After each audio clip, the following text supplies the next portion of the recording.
la presentación del feminismo.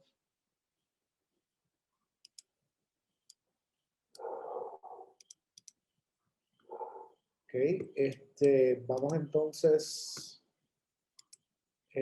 a hablar entonces del feminismo y las relaciones internacionales. Me disculpan, ¿verdad? Que desde que yo me mudé, estoy bastante ronco. Estoy como que acostumbrándome a mi nuevo hábitat, aparentemente. El feminismo, ¿verdad? Yo creo que es importante considerar eh, tres ideas fundamentales que vamos a ver aquí en relación al feminismo y cómo esto irrumpe, ¿verdad?, en las relaciones internacionales. Si miramos la clase pasada, es más, si hacemos una vista panorámica a todo el curso, vamos a ponerlo de esta manera, y en parte lo hicimos, ¿verdad?, con el construccionismo la semana pasada. Ustedes tienen entonces, comenzamos el curso obviamente con las teorías tradicionales, el realismo y el liberalismo. Hemos visto todo lo que implica el hecho de que eran teorías racionales, de que eran teorías positivistas, de cómo supuestamente formaron parte de ese primer debate en lo que fue el origen de la disciplina de relaciones internacionales. Y por ende entonces eso fue lo que dominó esa disciplina, ¿verdad? Pero la disciplina evidentemente ha cambiado desde entonces. Un gran retador de esa mirada particular fue, digamos, otra teoría positivista, ¿verdad? Pues yo creo que podemos decir que el marxismo clásico también era positivista en su metodología, ¿no? Entendía que estaba mirando una verdad fundamental de cómo funciona el sistema capitalista y entonces se estaba dando esa explicación. Así que se puede hablar también de esto como teorías explicativas. Pero eso realmente empieza a cambiar en la medida que en el siglo XX, inclusive como digamos, una vertiente que tenía influencia del marxismo, influencias de Marx y el liberalismo clásico como la teoría crítica, comienzan entonces a cuestionar, ¿verdad?, toda la cuestión de la superestructura. Y ya particularmente después de la Segunda Guerra Mundial, en todo el mundo de la posguerra, la teoría social comienza un proceso muy grande de expansión. Y entonces, aparte del análisis de clase o de la geopolítica y el debate del imperialismo que había presentado el marxismo clásico y las teorías del imperialismo, se presentan nuevas ideas, ideas neomarxistas, pero también las ideas de la teoría crítica que siguen evolucionando, y se incorporan también las ideas de la teoría social francesa, como toda la cuestión del postestructuralismo. La descolonización lleva también entonces a que estas teorías sociales vayan presentando el pensamiento postcolonial o decolonial. Y entonces la semana pasada ya habíamos visto que dentro estas ideas empiezan a retar a las teorías dominantes del realismo y el liberalismo en los años 80 a través de un debate esencialmente metateórico, ¿verdad?, epistemológico. ¿Qué conocimiento se está produciendo? ¿Quién lo está conociendo? ¿Es el conocimiento realmente objetivo y científico como alegan las teorías positivistas, o realmente siempre hay un interés político detrás de ellas y por ende no hay un interés, no hay tal cosa como objetividad? Y luego el discurso postestructuralista, que definitivamente empieza a deconstruir, ¿verdad?, los textos, el lenguaje, los discursos, y entonces trata de mirar esa relación conocimiento-poder, ¿verdad? Y el postcolonialismo realmente también la dominancia del pensamiento eurocéntrico. Así es que ahí tenemos un importante debate que empieza a surgir en la disciplina en los años 80, que se va ahora a complementar también con el feminismo. Y una de las cosas que habíamos, si el marxismo presentó ideas de la perspectiva de clase, ¿verdad?, y el sistema capitalista mundial, por ejemplo. Si la teoría crítica fundamentalmente cuestionó la superestructura, ¿no?, digamos, todo lo que era producido por ¿cómo se dice?, la base de producción, el modo de producción capitalista, pues esa superestructura, esas otras instituciones, y empezó a cuestionar, ¿verdad?, el propósito emancipatorio y político que tenía la misma teoría. Luego el postestructuralismo también, de alguna manera, en su interpretatismo radical, ¿se acuerdan que lo habíamos dicho?, cuestiona entonces las verdades absolutas, y entonces cuestiona realmente cómo se va desarrollando los discursos de poder en las relaciones internacionales. Y entonces el construccionismo en los años ya 90, de alguna manera trae unos debates sociológicos importantes, comienza el análisis, digamos, también no solamente internacional, sino global, que trasciende definitivamente las ideas de las relaciones interestatales, y entonces empieza a mirar desde una nueva mirada los problemas, el debate entre estructura, el impacto de las normas y las ideas, no solamente una perspectiva material, entonces cómo se va formando esa socialización de global, internacional, mundial, ¿verdad? Entonces el feminismo va a traer de por sí, y lo interesante es que cuando llegamos al feminismo aquí, al final del curso que estamos, el feminismo trae definitivamente un poco de cada una. Lo único que yo no diría es que no existe un feminismo realista, ¿no? Vamos a ver luego una crítica realista, perdón, feminista al realismo, pero el feminismo definitivamente entonces eh, trae de por sí no solamente sus propias premisas, sino que es una teoría social que entonces ve la perspectiva de género, ¿no? Incorpora una perspectiva de género a la creación, construcción de las políticas exteriores, de las relaciones internacionales, etcétera, ¿verdad? Así que esa es, digamos, una gran contribución. ¿Y cómo hace eso, verdad? Pues mira, miremos el PowerPoint, porque aquí yo creo que es que entonces lo pueden poner en contexto inclusive de ese tercer debate metateórico a cómo entonces va evolucionando a un, ¿verdad? Ampliar, digamos, el objeto de estudio dentro de las relaciones internacionales y a retar en términos sustantivos, ¿verdad? Las teorías tradicionales y todo este debate particular. Pero vamos a ver que hay de feministas liberales, feministas marxistas, feministas de teoría crítica, feministas postestructuralistas, feministas construccionistas, feministas postcoloniales, etcétera, ¿no? Así que por ahí, ¿verdad? Es que yo creo que va la cosa. Definitivamente, como lo dice aquí, se introduce el género, ¿verdad? En las relaciones internacionales como una categoría empírica, como se puede probar, como una herramienta también analítica. Tenemos que, luego vamos a definir género y lo vamos a ver desde esa perspectiva. Voy a brincar aquí unos slides porque repiten algunas cosas y lo que quiero es ir al grano. La posición normativa. Recuerden que a través de el curso hemos visto hasta diferentes concepciones o definiciones esencialmente de lo que es normativo, pero en términos generales, ¿verdad? Recuerden la idea de la teoría política normativa, pues es una teoría política normativa en el sentido que quiere cambiar las cosas, ¿verdad? Y es una teoría crítica en ese sentido, ¿no? Y definitivamente cambia el enfoque de la disciplina, dice de relaciones interestatales hacia actores transnacionales y los posibles cambios a las estructuras, ¿verdad? Así que nos vamos a enfocar definitivamente en un impacto del feminismo empírico, en un impacto del feminismo analítico, de la cuestión metateórica, y en un impacto del feminismo normativo, de cómo cambiar. O sea, el primero sería recopilación de datos, ¿verdad? O cuestionar los datos existentes. El segundo sería cómo lo vamos a analizar, cómo lo vamos a teorizar.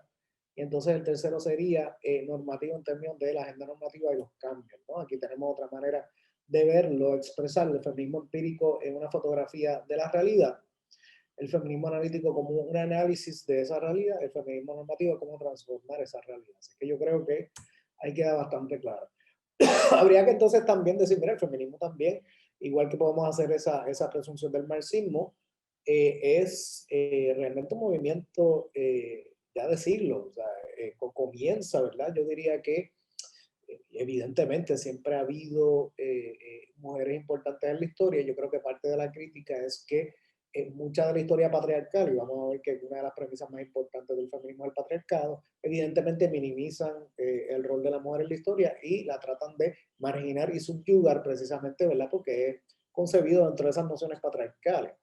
Pero por lo menos en términos de la modernidad, pues de la época moderna, yo creo que pudiésemos trazar una importante ola, unos orígenes particulares a lo que va a ser el feminismo contemporáneo, ligados un poco, yo diría que a los procesos de la Revolución Atlántica, la Revolución Francesa y todo eso en Occidente, particularmente porque, y estoy remontando aquí a un personaje muy famoso que se llama Mary Wollstonecraft, ¿verdad? Una inglesa que se muda a Francia durante la Revolución Francesa, creo que ejerce un cargo importante pedagógico en Francia, y ella ya empieza a cuestionar muchas de las nociones liberales dominantes de la Revolución Atlántica, ¿no? O sea, recuerden que el liberalismo clásico fue una manera de justificar, digamos, la independencia de los Estados Unidos, le proveyó un marco ideológico, lo mismo a la Revolución Francesa, y entonces posteriormente a todo ese siglo de revoluciones nacionalistas y de independencia, en muchos casos de América Latina se empieza también a independizar. en el siglo XIX. Entonces, ese pensamiento liberal influye mucho, pero Mary Wollstonecraft, por ejemplo, ella estaba cuestionando los límites del discurso liberal. Hay dos ejemplos bien claros, ¿no? El primero sería el ejemplo de en la Declaración de Independencia de los Estados Unidos, que es lo que dice: all men are created equal, ¿verdad? Entonces ya se podía empezar a cuestionar como que all men, ¿verdad? Where are the women? Esa es una de las preguntas básicas que se hace el feminismo, pero también la feminista se cuestiona dónde están las mujeres, dónde están los esclavos, dónde están los aborígenes, dónde están, ¿no? Sé que esa idea de todos los hombres son creados iguales se puede cuestionar como un gran límite, ¿verdad? De el pensamiento liberal de esa época, ¿no? Lo mismo con la Declaración de los Derechos del Hombre, ¿no? Que se declaró durante la Revolución Francesa. Bueno, pues ya vemos ahí que hay una especie de texto, ¿verdad? Por decirlo así, que inmediatamente posiciona al hombre en un lugar donde se exigen unos derechos, quizás si lo quieres ver desde la perspectiva de clase, a una burguesía particular, y entonces se cuestiona, ¿verdad? Se los derechos de hombre, no están los derechos de la mujer, ¿no? Entonces ahí comienza, yo creo que un análisis que va a resolver entonces en lo que por lo general se llama la primera ola feminista, que es la ola de finales del siglo XIX, principios del siglo XX, de lo que se llaman las famosas sufragistas, que estaban entonces buscando el voto, el sufragio universal, es como se le dice, y por lo general se puede datar entonces todo ese proceso de el impacto del liberalismo revolucionario de finales del siglo XVIII, y ese impacto que tuvo en el siglo XIX, particularmente en el debate sobre los derechos, ¿no?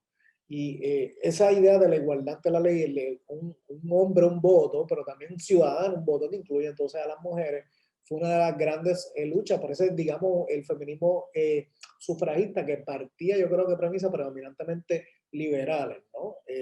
Luego eso va cambiando, yo diría, con la segunda ola feminista, una ola que se da entonces en la posguerra, que evidentemente las condiciones, ¿verdad?, de la posguerra, ¿verdad?, el desarrollo del Estado benefactor propició la redistribución de la riqueza, las políticas keynesianas.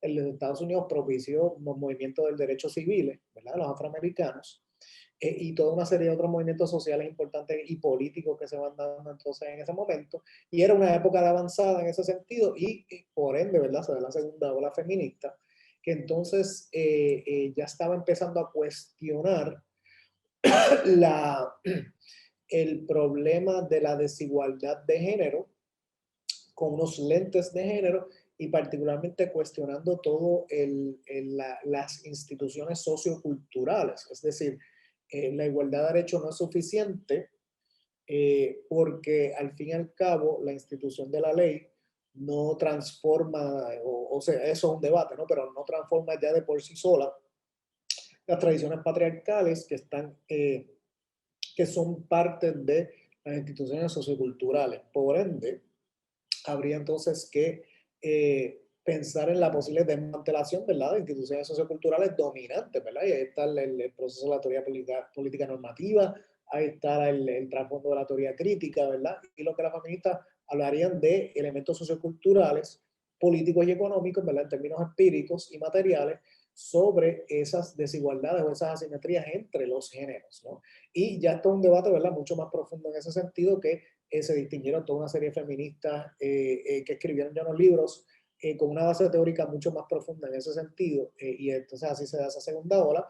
Hablamos de una tercera ola, esto lo estoy mencionando también bien rápido, ¿verdad?, porque es mucha información, pero una tercera ola importante que se da en los años 90, que dice aquí compuesta por la generación X, ahí yo pues me consideraría de esa generación X, dice, basado en los avances de los derechos civiles de la segunda ola anterior, las feministas de la tercera ola adoptaron el individualismo y la diversidad y buscaron redefinir lo que significaba ser una feminista, ¿no?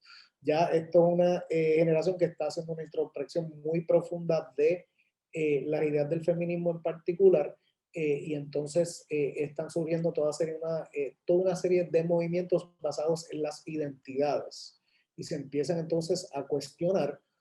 Por ejemplo, entra muy fuerte, ¿verdad? También que el análisis de género también tenía unos límites cuando miramos cómo se construye el género simplemente como una construcción binaria. Luego lo vamos a ver en más profundidad, pero esencialmente comienzan a tratar de expandir las ideas de la identidad y surge también mucho de esta idea de la teoría queer y la teoría LGBTQ, ¿verdad? La comunidad LGBTQ que empiezan a cuestionar cómo se construyen esos elementos binarios o dicotómicos, ¿verdad? Que hemos visto, por ejemplo, cuando hablamos de la deconstrucción de Derrida. Aquí comienza entonces también luego una cuarta ola. Hay gente que habla hoy en día de una cuarta ola. Lo leo aquí para que sea más directo. Dice, la conceptualización continúa perfilándose en la actualidad como movimiento de carácter internacional, además de definirse en torno a la reacción unánime frente a la violencia patriarcal. Se caracteriza por la diversidad de debates alrededor de la desigualdad de las mujeres y la falta de reconocimiento de sus derechos fundamentales en los diversos ámbitos de las distintas sociedades a nivel mundial. Se manifiesta de forma reivindicativa a través de convocatorias a nivel nacional o internacional con importantes manifestaciones en las calles. Yo creo que definitivamente esa cuarta ola entonces ya adquiere un compendio global muy particular, una crítica y unos debates muy fuertes, yo diría, entre el feminismo liberal con feminismo postcolonial, y entonces se va a través también de una serie de manifestaciones para poder entonces implementar políticas, ¿verdad? Con perspectiva de género, en ese sentido. Así que eso es una sinopsis, ¿verdad? De las olas del feminismo.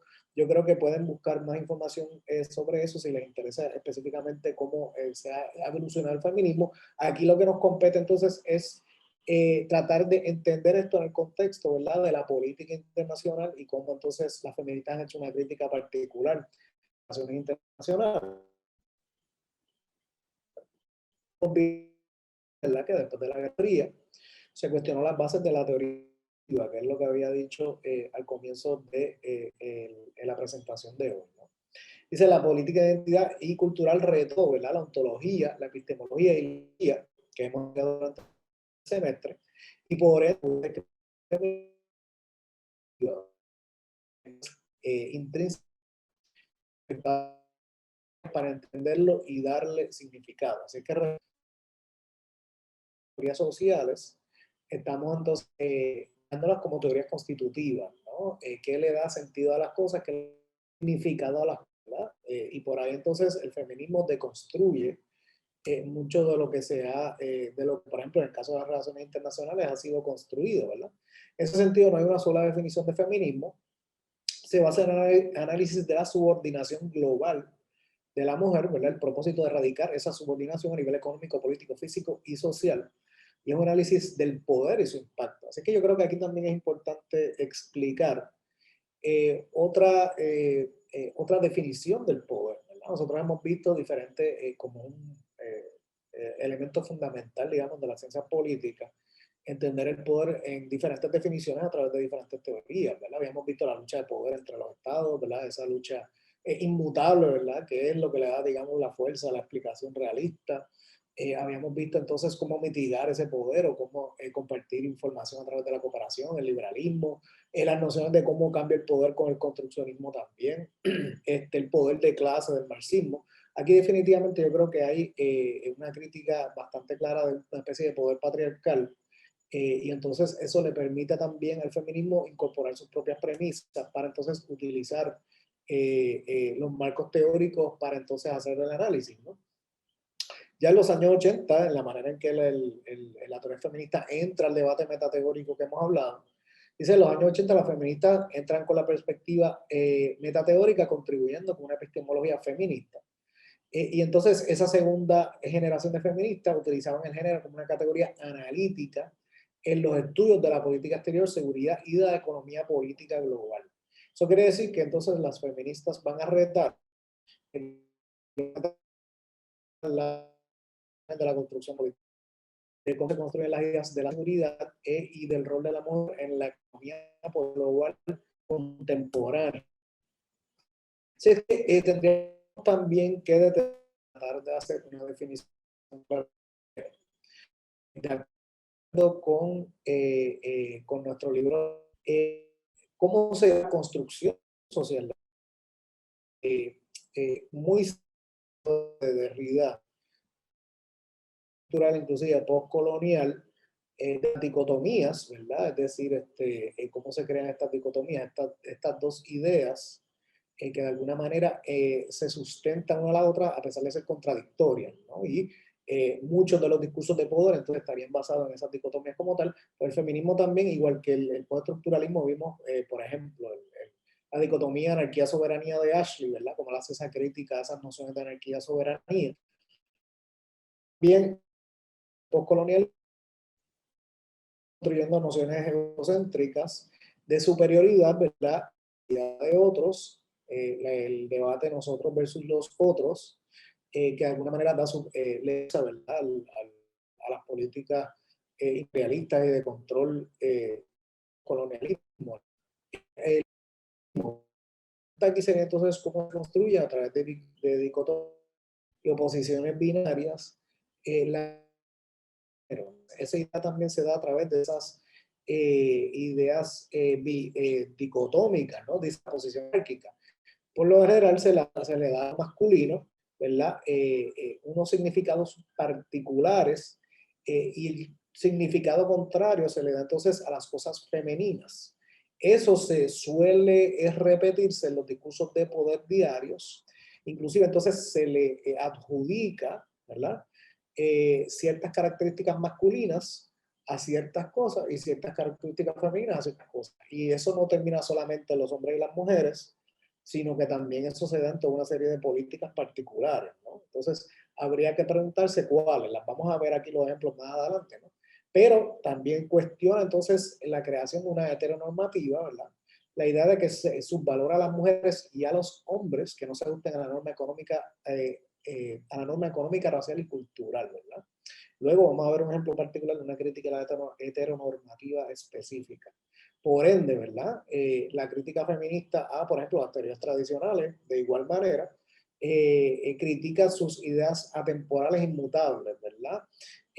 La lucha del poder a través del tiempo, ciertas nociones de seguridad, ciertas nociones que justifican ciertos tipos de políticas económicas, ¿verdad? Que no sean entonces, que la crítica es que parten de las premisas, la premisa racional y universal e instrumental, ¿verdad? Y por ende se trata de deconstruir esa noción. Así que él dice, el feminismo influye en la teoría y práctica, ¿verdad? Por ejemplo, en la teoría social y movimientos sociales, ¿verdad? No se puede hablar de un feminismo sin también que haya no solamente el impacto de la teoría social, sino también la práctica. Y por ende, los movimientos sociales feministas son una parte importante de la teoría, ¿no? En ese sentido, hay teoría y práctica que es importante. Dice, el trabajo teórico práctico interdisciplinario es vital para el feminismo, ¿no? El feminismo plantea que el género es esencialmente una construcción social. Así que vamos a tratar de entender dentro de las relaciones internacionales cómo se va formando esa crítica, ¿verdad? Una de las famosas, probablemente la más famosa feminista que ha escrito en términos de política exterior y relaciones internacionales es Cynthia Lo. Y Cynthia Lo escribió el famoso libro de Bitches, Bananas, en el cual entonces ella hace un análisis de economía política, ¿no? Y de la construcción social del género en relación a unos países en América Latina y el Caribe. Pero ella, entre otras feministas, ¿verdad? Que se hacen la famosa pregunta de dónde están las mujeres, y empieza entonces se empieza a hacer el argumento de las diferencias entre la esfera público-privada, ¿no? ¿Verdad? Esa es una de las teorías básicas de el feminismo, la idea de que lo privado es público y las vidas privadas de las mujeres, ¿verdad? Como se mantienen marginadas o históricamente se trataron de mantener marginadas en las esferas privadas, tienen que irse al debate público, ¿verdad? Así es que presenta hay una dicotomía interesante de una marginación particular de la mujer, ¿verdad? Y entonces, por ende, ¿verdad? Luego hay unas feministas en las relaciones internacionales que también entonces hacen otra pregunta como complementaria. Dice, ¿qué mujeres están dónde, verdad? Que lleva a ser, digamos, un debate más profundo sobre cuál feminismo y quién lo define, ¿verdad? Hay diferencias también entre son mujeres feministas occidentales las que están definiendo o están haciendo el análisis, son africanas, asiáticas, lesbianas, musulmanas, etc. Ese tipo de diversidad va a ser una parte esencial de cómo entonces también las relaciones internacionales van a estar sujetas a crítica a raíz del feminismo, ¿no? Dice, entonces las feministas dentro de las relaciones internacionales han incorporado de ambas que lo personal es político, pero también es internacional, ¿verdad? La idea de lo personal es político, lo privado es político, ¿verdad? Es público también. Es una importante eslogan feminista y entonces en ese sentido lo es también lo internacional. Y por ende, una considerar una mirada desde abajo hacia arriba, ¿verdad? En términos de criticar esas jerarquías y cómo se estructuran las jerarquías socioeconómicas y políticas, ¿no? Y por ende, ¿verdad? Como mencioné con anterioridad, o sea, esa reinterpretación del concepto de poder, cómo se construye un orden jerárquico y desigual. Si miramos cómo en la agenda internacional entonces se incorpora el tema o de la agenda internacional, tenemos que en los años 70, ¿verdad? Se da la Conferencia Mundial sobre la Mujer, que entonces declaró la década de las Naciones Unidas para la mujer del 76 al 85. Y esto es un proceso por el cual se comienza, digamos, en las organizaciones internacionales a recopilar información, investigación y estadísticas en tema de género, ¿no? Esto lleva a la formación entonces de toda una serie de organismos, programas, etcétera, que aquí hay unas críticas particulares, dentro de las organizaciones internacionales, el sistema de las Naciones Unidas, etcétera, que entonces se comienza un proceso de recopilar data para entonces eventualmente llevar a cabo políticas con perspectiva de género en las políticas de desarrollo, por ejemplo. Sé que se fundan diferentes fundaciones, programas, etcétera, como ONU Mujeres. Aquí hay algunos ejemplos, ¿verdad? Instituto Internacional de Investigación y Capacitación para el Avance de la Mujer, Convención sobre la Eliminación de todas las formas de discriminación contra la mujer, que luego vamos a ver unas críticas particulares a eso, a esa convención. Y interesantemente, ¿verdad? Dice, solo han pasado 50 años en la incorporación de los temas sobre mujeres y género en la agenda internacional. Quiere decir que 50 años realmente es poco, en lo que se espera que realmente esto tenga un impacto, ¿verdad? A largo plazo, y que definitivamente todavía falta, ¿verdad? Muchísimo trabajo en ese sentido, ¿no? Por ende, ¿verdad? El libro les da una serie de estadísticas. Dice, a nivel global, las mujeres deben a ingresos menores de 24% que los hombres. Repito, estas son estadísticas de uno de los libros de texto, ¿verdad? En los Estados Unidos, las mujeres cobran 78 centavos por cada dólar de un hombre. En términos étnicos, las afroamericanas cobran 64 centavos y las latinas 56. A nivel global, las mujeres hacen el 75% del trabajo no remunerado en el hogar, lo cual es un punto sumamente importante que a lo mejor luego lo vamos a discutir un poco más. Dice, 100 de 173 países estudiados, las mujeres son discriminadas en trabajo fuera de la casa y marginadas de ingresos y la economía. Aquí vemos cómo en la economía política global no solamente se minimiza el trabajo diario casero, ¿verdad? Sino que también entonces hay una discriminación y unas nociones de una construcción social del género que permite más fácil la explotación de la mujer en las áreas laborales. Y lo vamos a ver, por ejemplo, en países en vías de desarrollo. Dice, en 2015 solo 11 mujeres eran jefas de Estado. Nunca ha pasado hasta el día de los Estados Unidos. Bueno, hay una vicepresidenta ahora, pero habrá que ver si termina siendo presidenta, ¿no? 60% de las mujeres se mantienen bajo niveles de analfabetismo. Dice, pero ¿qué decían las teorías de relaciones internacionales sobre las mujeres? Y habíamos visto que definitivamente no decían nada hasta este debate metateórico en los años 80, ¿no? Dice, sin el feminismo y los movimientos feministas, la experiencia y roles de las mujeres habrían permanecido de poca importancia para los estados, ¿verdad? O sea, el feminismo entra y definitivamente tiene que retar esas nociones patriarcales, ¿verdad? De cómo se construye la política exterior, etcétera. Dice, las teorías positivistas como pospositivistas de las relaciones internacionales eran parciales, sesgadas y limitadas, reflejaban solo ciertas experiencias de los hombres, roles y estatus. Y es interesante aquí que incluye ciertas teorías pospositivistas que no incluyen entonces la perspectiva de género. O sea que hay una crítica ahí también dentro, ¿verdad? Todo el debate de la teoría social. El feminismo amplía el alcance del campo, ¿verdad? Crea un nuevo objeto de estudio para alterar radicalmente sus predicados, cuestionar sus presunciones y premisas, ¿verdad? De las teorías de relaciones internacionales. Por ejemplo, dice, las relaciones internacionales feministas cuestionan el concepto y la práctica del Estado. Aquí dice, hay una ausencia de subrepresentación de la mujer en instituciones del gobierno estatal y en la gobernanza global. Una de las ideas es que las mujeres están definitivamente subrepresentadas históricamente en las instituciones de poder, ¿verdad?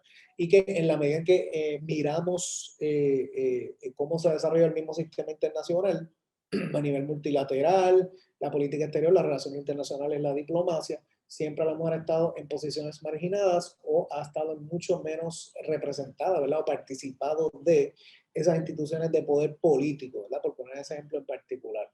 Y aquí dice, por ejemplo, la representación de las mujeres, forma en que las Naciones Unidas mide la desigualdad dentro y entre los estados, como por ejemplo utilizar el índice de desigualdad de género. En otras palabras, los mismos organismos internacionales han creado índices que pretenden, ¿cómo se dice?, medir, ¿verdad? Ese nivel de participación en instituciones políticas, en la economía, etcétera. Eso por lo general, hay varios, ¿no? Pero entre los más famosos, el índice de desigualdad de género, que es importante que lo pueden incorporar, ¿verdad? A su estudio de caso del feminismo, ¿verdad? Buscar diferentes informes que presenten esos índices de desigualdad dependiendo del caso que estén analizando, ¿no? En términos de las teorías de relaciones internacionales, hay una crítica muy particular a cómo se va desarrollando el tiempo y el contexto, algunas de las nociones dominantes del realismo político, por ejemplo, si volvemos a hablar de Maquiavelo, si volvemos a hablar de Hobbes. Es bien interesante el planteamiento que han hecho una feminista en tratar de criticar la filosofía política en el momento particular en que se formaron y cómo eso proveyó un discurso de poder en ese momento y legitimó unas ideas particulares. Yo creo que el ejemplo clásico del Leviatán de Hobbes y la justificación del Estado y la naturaleza humana y todo esto que Hobbes argumentaba, pues es deconstruido por el feminismo. Aquí dice, por ejemplo, la filosofía política realista fue escrita en un momento en que las mujeres eran propiedad. Arguían que la mujer debía ser protegida de la política debido a su debilidad y por su carácter emocional, arraigada a su capacidad reproductiva, ¿no? O sea, en términos de la construcción social del género, se trataba de atar una especie de carácter emocional a la feminidad con esencialmente el carácter reproductivo de las mujeres, ¿verdad? Entonces, eso es una manera de justificar una especie de marginación.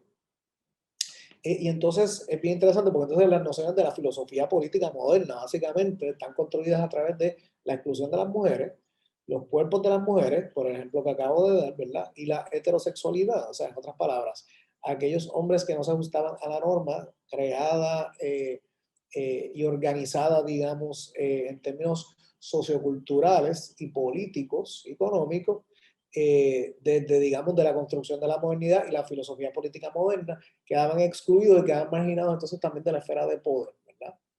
Dice, por ende, y esto es lo importante, el Estado no es neutral, sino que organiza las relaciones de poder de género. ¿Okay? Dice, en otro ejemplo, en relación a las relaciones internacionales, dice la construcción del género y el complejo militar industrial, ¿verdad? Que hay una crítica muy particular a las políticas de seguridad.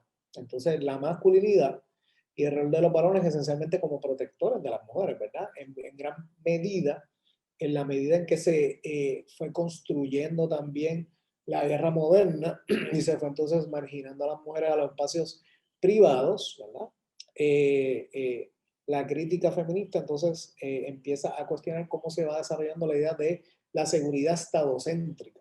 Y esa seguridad estadocéntrica esencialmente construye la guerra, la política exterior, ¿cómo se diría? La lucha de poder, la fuerza del Estado, o digamos, el monopolio del Estado a la violencia, ¿verdad? Por decirlo así, con unas facultades masculinas, ¿verdad? Entonces, todo se describe a través de una especie de Estado masculinizado, una guerra masculinizada, ¿verdad? Y aquí lo dice, por ejemplo, en ese sentido, la masculinidad es constitutiva. Se va construyendo una idea de lo que es la masculinidad dentro de unas nociones socioculturales y se le adjudica esos valores entonces a la política exterior y las políticas de seguridad. Dice, excluye a la mujer como incapaz y define al soldado esencialmente como masculino y eso excluye el rol histórico de las mujeres en el combate. Ahí hay unos debates muy interesantes en relación a lo que eso significa entre las mismas feministas, pero la crítica yo creo que está bastante clara, ¿no? Así que la construcción de la masculinidad es un tema también interesante, hasta qué punto se construye la masculinidad y el impacto negativo que eso tiene en los varones. Dice, es esencialmente la guerra, la seguridad, el Estado, dice no femenino, ¿verdad?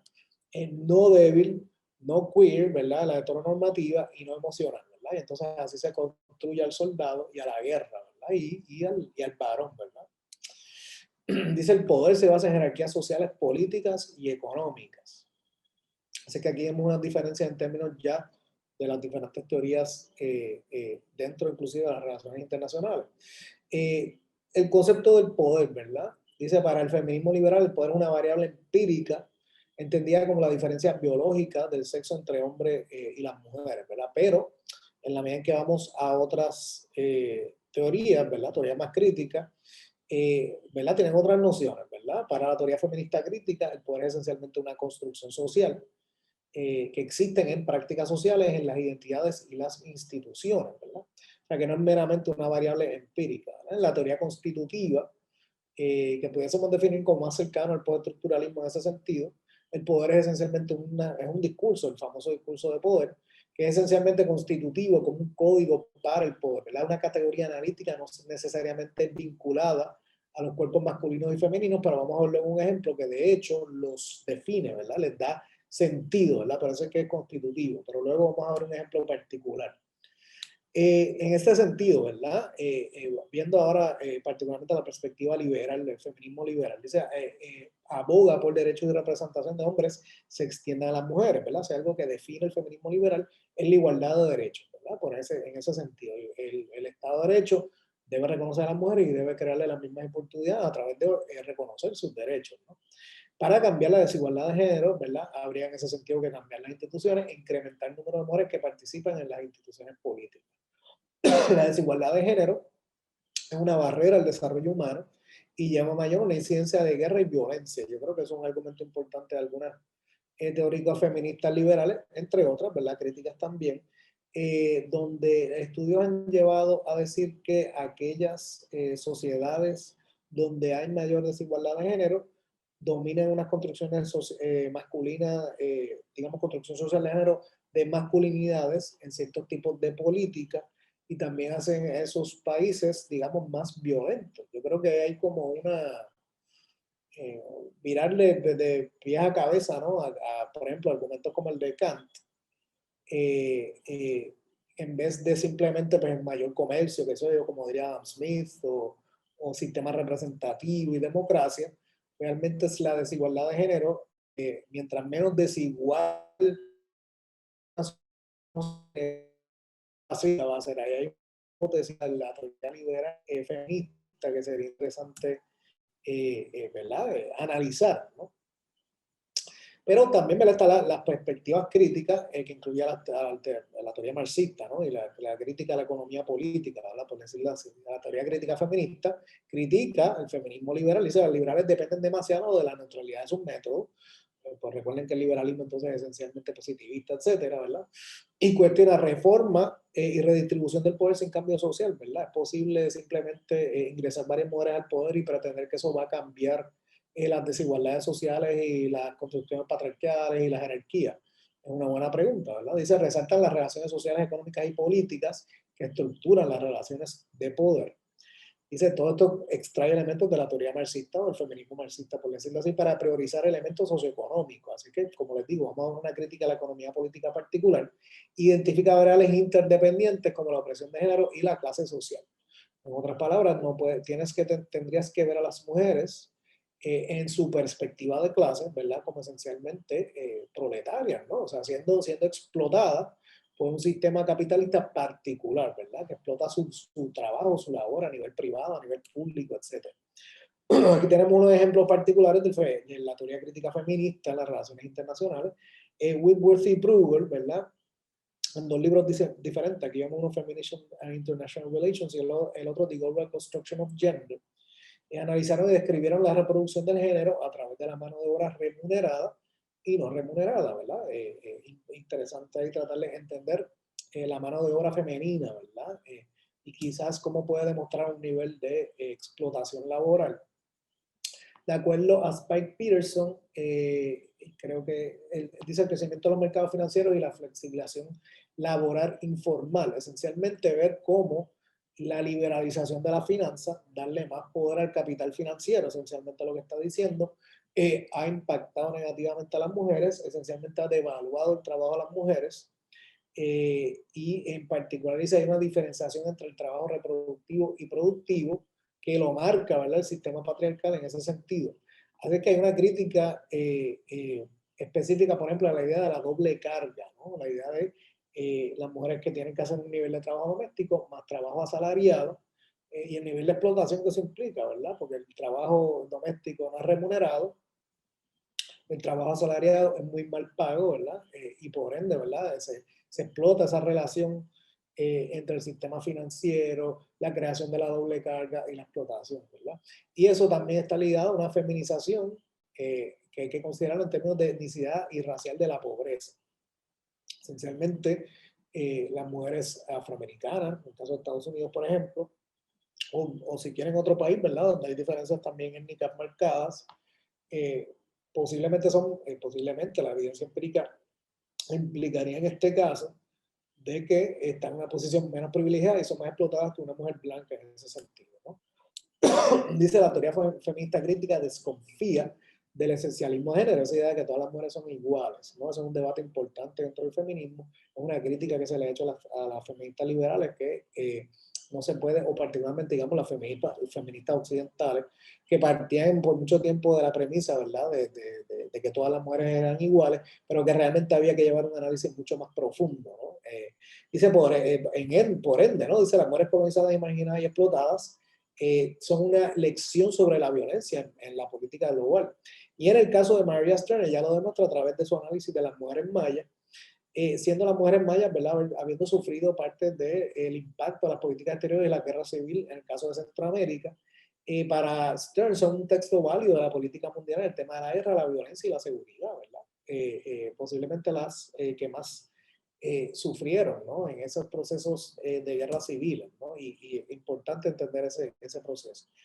También desde, digamos, una perspectiva de colonial, conceptos de género y mujeres de regímenes coloniales y sus efectos continuos, ¿verdad? El impacto de la colonización y cómo nociones eurocéntricas también crearon jerarquías dentro de los regímenes colonizados o de los países colonizados, en los cuales el imperialismo, de acuerdo a Lynn y Aganthangelo, crearon arreglos domésticos complejos en las sociedades que colonizaron y crearon sistemas de superioridad y desdén en contra de las comunidades locales, ¿verdad?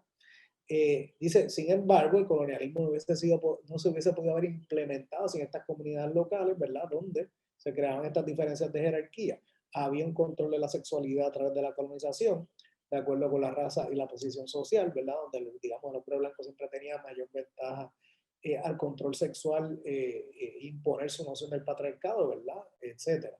Dice, no todas las mujeres fueron colonizadas de la misma forma. Otra crítica a ese esencialismo de género, ¿verdad? Las mujeres del norte global se beneficiaron del imperialismo como el sexo inferior dentro de la raza superior.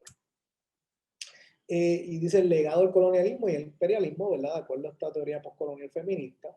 El feminismo eurocéntrico ahora estaba esencialmente en una crítica que se hace basado en el discurso de los derechos y la igualdad occidental. Sin embargo, dice la guerra contemporánea revive, y aquí yo creo que hay una crítica particular, dice revive viejas caracterizaciones raciales y coloniales. Por ejemplo, las mujeres del sur global representadas como objeto de protección de su propia cultura. Una de las cosas que lo vemos aquí, varios ejemplos más adelante, es las guerras que se dieron en la década del 2000, ¿verdad? Los odds, ¿verdad? Como le dicen en inglés, en el cual mucha de la política exterior, por ejemplo, hacia Afganistán y hacia Irak y la invasión de esos países, muchas veces se justificó en nombre de la protección de las mujeres, ¿verdad? Y tenemos esa clásica justificación para la guerra en defensa de los más débiles y en la crítica de que estas mujeres esencialmente no tenían agencia. Tenemos un ejemplo que lo dice, ¿verdad?, con la idea de Irak-Afganistán. Aquí continúa esa crítica de que esas mujeres esencialmente no tenían agencia y que entonces Occidente tenía que irlas a salvar para entonces darle sus derechos, ¿verdad? Entonces en ese sentido se utilizaba ese discurso como un discurso que justificó, aquí dice protección de las mujeres del subglobal, de su propia cultura, ¿no? Designar quién necesita protección se convierte en racional para la violencia, concebido en términos de relaciones paternalistas de protección y salvación, sin que las mujeres ejerzan agencia ni soberanía por sí mismas. Dicen, no reconoce décadas de agencia y movilización de los pueblos iraquíes afganos en su propio nombre. Más adelante vamos a ver un ejemplo específico de eso. Y en ese momento el presidente Bush de los Estados Unidos pues, presentó sus acciones como exclusivas de Estados Unidos, justificando ese tipo de política. otro tema importante dentro del postcolonialismo, y yo creo también desde todas las otras teorías críticas feministas, en la idea del legado del imperialismo y la degradación ecológica, ¿no? Es decir, tanto el cambio climático, la extracción de recursos y la explotación ambiental, quien impacta a largo plazo, impacta a todo el planeta, pero quien está impactando a largo plazo es a los países en vías de desarrollo, hasta cierto punto mayoritariamente, ¿verdad? Muchas mujeres que trabajan en los países en vías de desarrollo, que pudiese ser una mayoría, o como dice aquí, en muchos casos son pequeñas campesinas o productores agropecuarios pequeños, ¿verdad? Que van a sufrir mayormente del cambio climático, ¿verdad? Entonces, hay un ciclo de pobreza en particular que envuelve entonces a las mujeres del sur global, ¿verdad? Como dice aquí, pobreza en particular, mujeres y niñas, productores agropecuarios a pequeña escala y mujeres agricultoras que producen alimentos para la subsistencia. Muchas veces estas mujeres tienen que luchar contra la producción subsidiada de los países del norte, en términos de alimentos me refiero, la apertura de sus mercados en los cuales a veces no pueden competir, con productores del norte también que tienen mayor capacidad, o inclusive con los capital de sus propios países que producen para exportación específica. Así que esos son ejemplos, ¿verdad?, de cómo la economía política global contemporánea, el legado del imperialismo, digamos, y el colonialismo, impacta entonces a las mujeres del sur global. Otro punto importante entonces en términos de la teoría constitutiva o de lo que se pudiese llamar compuesto estructuralismo feminista o de género, ¿verdad? En este caso también inclusive la teoría queer, dice el papel constitutivo del lenguaje en la creación de conocimientos y experiencias de género. En el caso, ¿verdad?, de Judith Butler, ¿verdad?, que es una famosa socióloga que ha sido importante entonces en el desarrollo de la teoría queer, ella inclusive trata de deconstruir toda la noción del género. Y se sostiene que el sexo se construye a través del género. Por lo general siempre lo que se dice es que una cosa es el sexo y otra cosa es el género, ¿verdad? El sexo siendo la cuestión biológica y el género siendo esencialmente para la construcción social, ¿verdad? Que por lo general termina siendo dicotómica. Pero ella lo que está diciendo es que realmente toda la noción sociocultural de género termina construyendo también lo que se supone que sea el sexo. ¿Okay? O sea que es interesante, ¿verdad?, que ella inmediatamente ¿cómo se diría?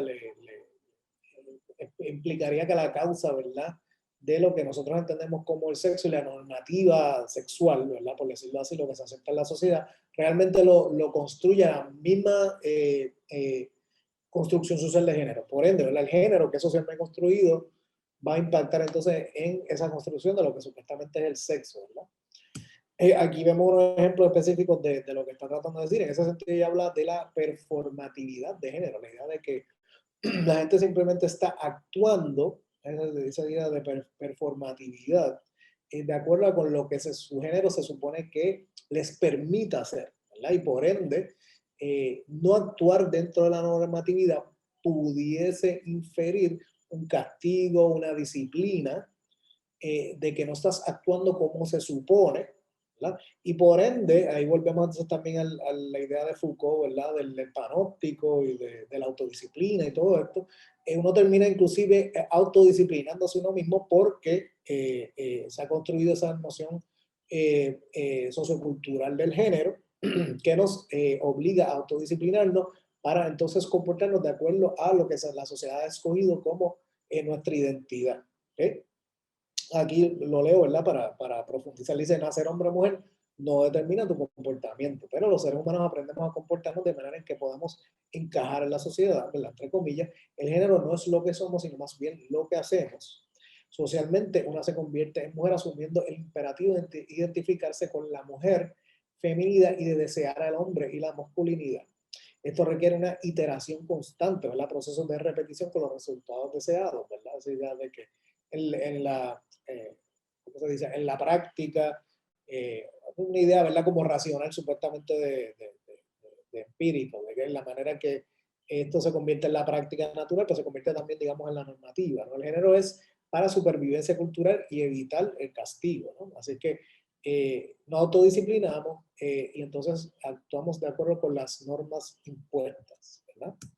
Y aquí entonces hay una importante crítica a la teoría queer, inclusive a las relaciones internacionales y particularmente a feministas que históricamente no aceptaron la idea, no, digamos, no quisieron en un momento inclusive la participación de la comunidad LGBTQ en las convenciones, por ejemplo, pues, de discusiones para la mujer y del género, etcétera. Dice, en este sentido, la teoría queer cuestiona la heterosexualidad normativa. Aquellos que no se contestan más son castigados por la sociedad. Y el ejemplo, ¿verdad?, que les acabo de dar es la crítica de la presencia de mujeres lesbianas y bisexuales en la conferencia del decenio de las Naciones Unidas para la Mujer. Por ende, hay una crítica a las relaciones internacionales clara, ¿verdad? Dice, debe reconocer la heterosexualidad como una parte fundamental de la política mundial, ¿verdad? Aquí ya la teoría queer inclusive también nos permite profundizar entonces en esa construcción de la heteronormatividad como un texto en particular de la política y entonces nos ayuda a deconstruir también cómo se construye. Otro ejemplo de análisis constitutivo, ¿verdad? Esa idea de lenguaje-poder, nexo conocimiento-poder. Por ejemplo, hay una crítica muy grande, y creo que lo había mencionado con anterioridad, a la resolución 1325 del Consejo de Seguridad. Dice que es la convención, una convención importante, ¿verdad? Dice, es un documento legal del Consejo de Seguridad que se creó con perspectiva de género y en favor de la resolución de conflictos. Sin embargo, ¿verdad? Y pueden buscar entonces específicamente el texto del Consejo de Seguridad y cómo ha habido autores, autoras que lo han deconstruido, muestra a las niñas, a las mujeres y niñas como víctimas pasivas de la violencia, ¿no? Hay una crítica que inclusive aquellos documentos redactados, ¿verdad?, del Consejo de Seguridad, a lo mejor eran todos hombres, no sé, pero inclusive con una perspectiva de género intentando tratar de entender el intento de resolución de conflictos pacíficos, etcétera, miraba a las mujeres esencialmente como víctimas pasivas. En punto aparte, ¿verdad? Sex Among Allies de Cathy Moon, ella hace un análisis particular de la economía sexual de la prostitución y presenta, ¿verdad?, las relaciones de seguridad entre Estados Unidos y Corea. Esencialmente lo que tratando de explicar cómo se sexualizó la seguridad en Corea del Sur para garantizarles a los soldados norteamericanos en base en Corea del Sur un nivel de mujeres de Corea del Sur, de prostitutas, etcétera, como parte de ese acuerdo de bases norteamericanas en Corea del Sur, ¿verdad? Esa es la crítica que hace Moon, ¿no? Y en otro libro también bastante famoso que se llama Manly States, de Charlotte Hooper, empieza a cuestionar la masculinización de los estados y consecuentemente la masculinización de los estados de los hombres, ¿verdad? Utiliza diferentes revistas académicas de las relaciones internacionales, en la economía política, etcétera, para esencialmente ver la crítica que habíamos hecho con anterioridad de la masculinización de los estados.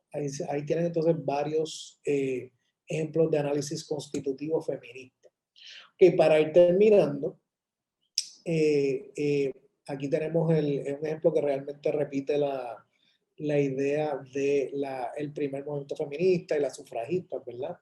Y entonces, en uno de los libros que nosotros utilizamos en la clase, se mira entonces este grupo, y esto es un buen ejemplo de la práctica de los movimientos sociales feministas, de comienzos del siglo XX, dice la Liga Internacional de las Mujeres por la Paz y la Libertad, ¿verdad? Es una organización que fue fundada en 1915, de las más antiguas para la paz en el mundo, aboga en contra de la guerra, abogó por el fin de la Primera Guerra Mundial y todas las guerras, aseguró que la Sociedad de las Naciones, ¿verdad?, la organización antecesora de las Naciones Unidas, se ocupase de la participación y la condición de las mujeres en la política internacional, jurídica, social y económica.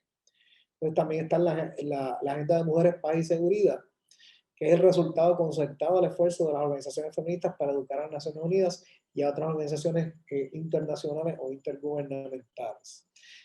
Por ende, ¿verdad? Son la resolución del Consejo de Seguridad 1325 y 2242 son puntos de referencia importantes de tales logros. Otro ejemplo entonces que da aquí uno de los libros de texto que organizamos es la Asociación Revolucionaria de Mujeres Afganas. Fue una importante asociación en Afganistán de los años 70 que se vio en constantemente lucha con diferentes estructuras jerárquicas. Primero, quizás el desmantelamiento de la monarquía afgana, luego gobiernos que estuvieron en el poder, eventualmente un gobierno muy cercano a la Unión Soviética, Cuando los soviéticos rusos invaden Afganistán, también montaron una especie de resistencia a la invasión rusa.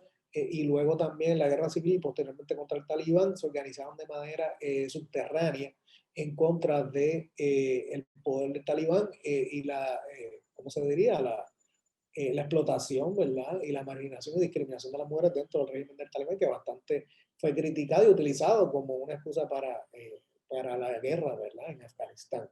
Así que este movimiento, RAWA, es un buen ejemplo, ¿verdad? De la agencia política, la agencia de cambio que tienen entonces las mujeres en países del sur global, ¿verdad? En defensa de sus intereses y en la posible mirada a una política de construcción de género, ¿verdad? Que pudiera trascender y puede llevar a la paz que Afganistán no ha visto en muchos años, ¿verdad? Estamos hablando de 40 años de guerra civil. Aquí hay una pregunta interesante que con esto terminamos, que también uno de los libros de texto que utilizamos lo presenta. Es una perspectiva interesante, porque dice, ¿puede una política exterior feminista cambiar las relaciones internacionales? La pregunta que se hace este estudio de caso en particular. Entonces dice a favor, ¿verdad? Y lo analizamos. Dice, la política exterior feminista sitúa la igualdad de género en el seno de las decisiones de política exterior. Por ejemplo, aquellas políticas prometidas por Hillary Clinton. Hillary Clinton no ganó la presidencia, pero una de sus premisas, ¿verdad? O de sus promesas, yo creo que de campaña, es que ella incorporaría políticas y perspectivas de género como una mirada importante de su política exterior, por ejemplo, ¿no? Dice abajo, dice, se da de forma a cómo actúan los estados, por ejemplo, la Agencia de los Estados Unidos para el Desarrollo Internacional integró el género en sus objetivos de política exterior, y disculpen que hay un error ahí, ¿verdad? Dice objetivos de política exterior. En otras palabras, ¿verdad? USAID ha incorporado entonces también perspectivas de género en su agenda del desarrollo con otros países, ¿no? Importante. Ahora, hay críticas a esto, ¿verdad? Que cuestionan hasta qué punto esto es legítimo, o es viable, o hasta qué punto no se han incorporado. Dice, en contra, dice, la política exterior feminista sirve a objetivos legítimos de política convencional en lugar de igualdad de género genuina, ¿no? Pues se utiliza esencialmente como una especie de excusa de que se va a utilizar algún tipo de política de género, pero realmente termina siendo una cuestión más convencional para obtener otros resultados, ¿verdad? Y abajo dice la afirmación de que la política exterior feminista da forma a cómo actúan los estados, sigue siendo retórica. Y aquí hay un debate mucho más profundo entre las feministas, por ejemplo, los y las feministas, ¿verdad? La idea de que hasta qué punto una mujer en el poder puede cambiar, pongan el poder estatal, ¿verdad? O pongan el poder en el sistema capitalista, analícenlo como quieran, pero hasta qué punto puede cambiar la manera en que esa política ha sido construida o ella puede inclusive perpetuar y continuarla. El ejemplo que me viene a la mente, como nunca pudimos ver a los de Hillary Clinton, que ella fue